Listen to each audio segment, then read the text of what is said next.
economic country.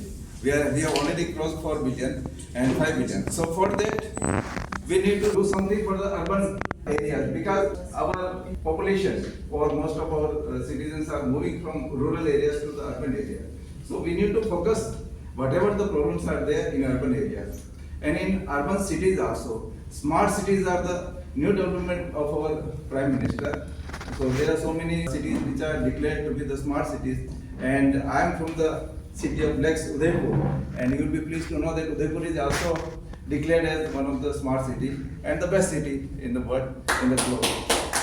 So how we can do? So whatever I am saying, we have implemented this practically, and it's a live case study I am going to present here. What is a smart city basically? The cities that use technology and data-driven solutions to enhance performance, well-being, reduce cost and resource consumption. So that is the meaning of a smart city. In smart cities, what is the biggest problem?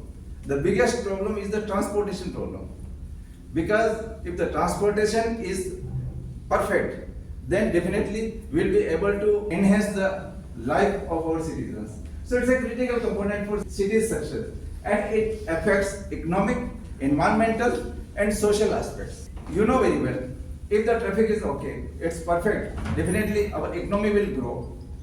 Environmental sustainability would be there. As you know very well, in Delhi, we were bound to start odd even formula. So that was a compulsion for us. And it's very difficult to live because of this transportation problem only. So we'll go one by one. What are the transportation problems? First is the traffic overcrowding, bus location, seat availability, bus interval time, and public addressing system. And why I am talking about the buses, why not the private vehicles? You see, if you would like to have a comfortable journey in the urban areas, we will have to encourage the sharing of seats, and we should decrease using the private vehicles. Unfortunately, government is just doing the reverse of that. Government is encouraging the private vehicles. If we provide the comfortable journey for the citizens, if we are able to save the time our citizens, then definitely the upper class people will also use the buses, and it will save the time and improve the economy also. So we see one by one. So the first thing is, what is traffic congestion? Highest people in the traffic who are missing their flight is in Bangalore.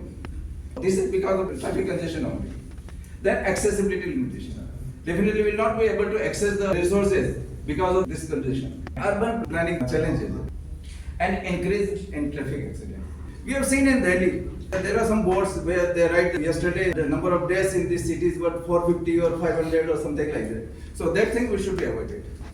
Then quality of life and inefficiency moving of goods. Forget about the metro cities. Even in smaller cities also, the goods movement is restricted in the daytime. They are permitted from 10 p.m. night to 5 a.m. in the morning. Then lack of bus location. We have to increase the sharing of resources in the traffic. But what is the problem? That we don't know. The vehicle will be available in half an hour, 2 minutes or 2 hours.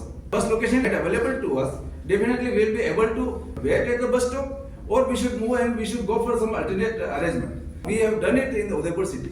It has been implemented, but it should be made available on the mobile of the users, so that he will be able to say, okay, in 10 minutes, 5 minutes, the bus is coming. If the bus is coming, they can catch on. Otherwise, they should go for some alternate arrangement.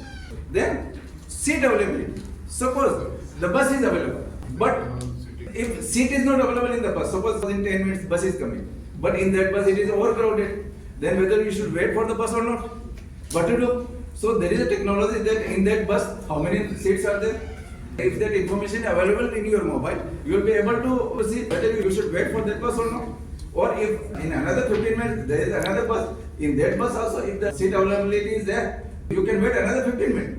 If you are getting the services at a regular frequency, definitely you should rely on the buses. But if it is delayed, means the buses are not available in 1 hour, 2 hours or 3 hours, then definitely you cannot rely, and you will use only your personal cars, and that is the problem for the cities. Then lack of public address system. Everybody is not having a smartphone. So if we say that okay, the information will be made available on your phone, but if I don't have the phone, then what to do? So what we did, we have introduced a public address system at all the bus stops, and that address system also public. would be announced loudly in different languages, regional language, English and Hindi. And there is a display also. And that display also in the regional, in Hindi and English. So that foreigners will also be able to access that information. So if a citizen is not having the smartphone, he will also be able to access that information and get use. The second thing, just like in metro train, there is a separate arrangement for upper class citizens. The similar thing should be there in the buses also. There should be a cabin system. The ticket might be 3 times, 4 times, 5 times. But upper middle class people will only use the public transportation when they will feel comfort and regular interval. So if you would like to encourage upper middle class people or higher income group people to use the shared accommodation, then definitely there has to be a system similar to the metro railways. So we have implemented. This is the Udaipur city, and GPS locations are there. So different longitude or latitude of all the bus stops are made available to us, and then GPRS information is there. Then bus information is there. Bus stoppage information is there. Then stoppage, what is the preference, what is the route that was made available. Means we created all these things. This is the practical things we have developed for Udaipur city. Then these are the routes. Okay, I am finishing it. Traffic prediction. What is the machine learning? We have used this TomTom server, and we have used different algorithms. So the random forest is the best algorithm for using this technology. And future trends: integration with autonomous vehicles, real-time attention traffic management, and continuous advancements in smart transportation. And thank you to the jury that they are giving us. Thank you. Thank you. Publics, how to discourage the private vehicles and encourage the public transport system.